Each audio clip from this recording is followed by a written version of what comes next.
Bismillahirrahmanirrahim. Assalamualaikum warahmatullahi wabarakatuh.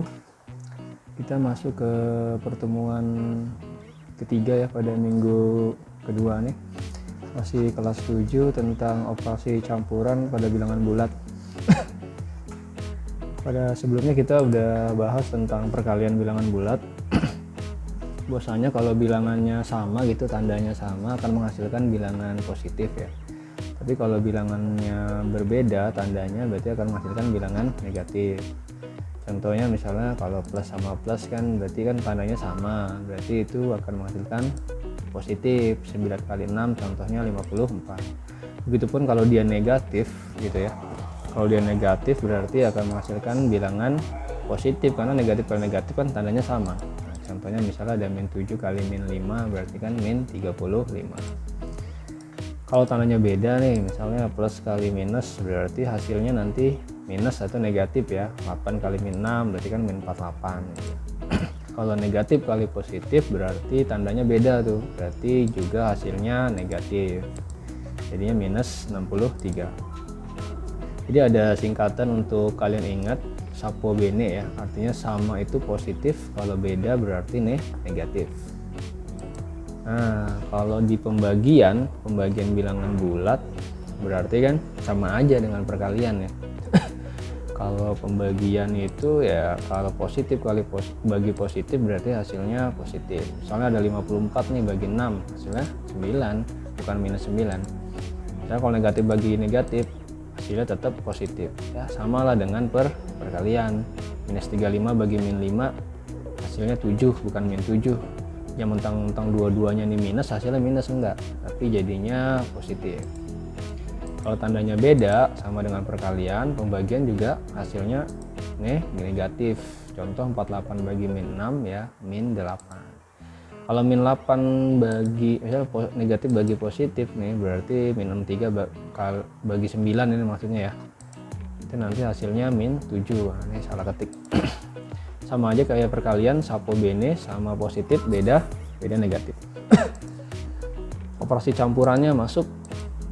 Jadi di operasi campuran yang harus didahulukan ada 3 yang harus dipahamin. Yang pertama itu operasi di dalam kurung itu dikerjakan dahulu urutannya. Nah, yang kedua itu pembagian dan perkalian itu didahulukan juga. Baru setelahnya terakhir adalah penjumlahan atau pengurangan. Jadi ada 3 yang urutannya ya yang harus didahulukan. Nah, misalnya ada contoh nih, 7 tambah 48 bagi 6 kurang 5 kali 3 tambah 7 gitu ya. Jadi di sini kan yang dalam kurung ini ya 3 tambah 7 ya. Jadi 3 tambah 7 kita kerjakan dahulu jadinya 10. Nah, ini 10 ya. 48 bagi min 6 juga kita kerjakan dahulu jadinya adalah 8. Jadi 7 turun tambah turun 8 kan hasil dari 48 bagi 6. Habis itu baru 3 tambah 7 10, min 5 nya turun. Setelah itu ada perkalian didahulukan juga, berarti 5 kali 10 dulu, hasilnya minus 50 karena ada tanda min di depan ya. 7 sama 8 turun aja. Baru berikutnya 7 tambah 8 15, 15 kurang 50 jadi min 35. Ikutin aja nih gerakan mousenya, jadi bertahap ya, ngerjainnya bukan 7 tambah 48 dulu, tapi ada aturannya, yaitu kabataku, kali bagi kurang tambah kali bagi itu didahulukan. Contoh soal lagi yang pertama, misalnya ada soal ini ya, 8 kali minus 2 lalu ditambah dengan dalam kurung minus 15 bagi minus 3. Jadi mana didahulukan? Ya perkalian dulu ya dan dalam kurung. Nah, jadi ini saya kotakin nih, yang saya kotakin dikerjakan dahulu, kerjakan masing-masing.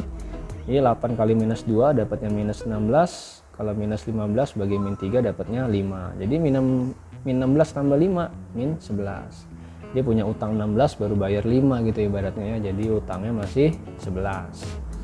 Oke ya, itu penerapannya. Contoh lagi deh biar lebih paham. 18 bagi minus 3, nah ini udah otomatis dikerjakan dahulu nih pembagian ya. Nah ini pengurangan belakangan, 7 kali min 4 duluan. Nah berarti yang didahulukan adalah yang ini dan ini masing-masing. Nah ini kita buat kotak biar kelihatan yang dikerjakan dahulu. 18 bagi minus 3, ingat positif kalau dibagi negatif jadinya negatif.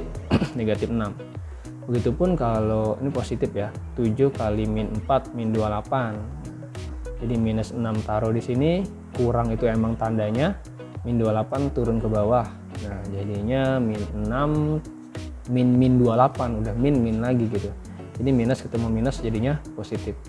Min 6 tambah 28 jadinya plus 22. Jadi sama aja nih, min 6 tambah 28 sama 28 kurang 6 tuh sama aja. Jadi 22 jawabannya ya C. Masuk ke soal cerita. Pak Hasan punya 5 kantong permen, setiap kantong isinya 20 ya. Nah, berarti ada 5 kantong masing-masing 20, berarti banyak permennya ya.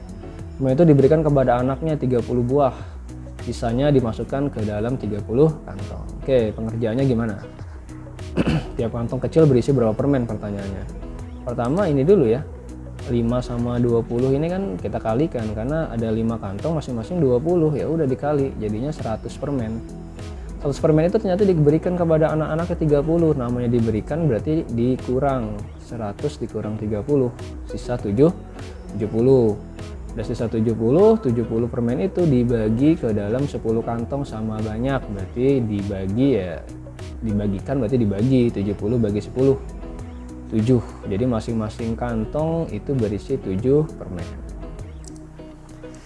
Oke, udah sampai situ dulu contoh dari operasi campuran pada bilangan bulat. Nanti kita lanjut lagi ke pertemuan berikutnya. Nanti ada mungkin tugas ya di LKS, tapi kita share lewat grup saja. Kayak dipahamin baik-baik. Kalau lupa ulangin lagi videonya. Kalau nggak ngerti boleh ngajukan pertanyaan di kolom komentar, boleh juga via grup. Bapak cukupkan dengan baca hamdalah.